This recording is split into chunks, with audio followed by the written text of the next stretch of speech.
ಯಾರೇ ಅಕ್ಕ ಬೆಂಗಳೂರು ಕಾಯೋಳು, ಅಮ್ಮನಿಗೆ ಅಮ್ಮ ಅಣ್ಣಮ್ಮ,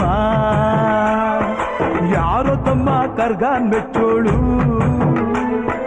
ಮಲ್ಲಿಗೆಯ ಮುಡಿಯೋ ಅಣ್ಣಮ್ಮ. ಬರುತ್ತೀನೆಂದರೆ ಇಲ್ಲಿಗೆ ಬರೋ ತನಕ ಮೌನಿ, ಕೊಡುತ್ತೀನೆಂದರೆ ಹರಕೆ ಕೊಡೋ ತನಕ ಕೋಪಿ.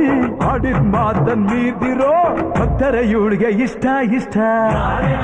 ಬೆಂಗಳೂರು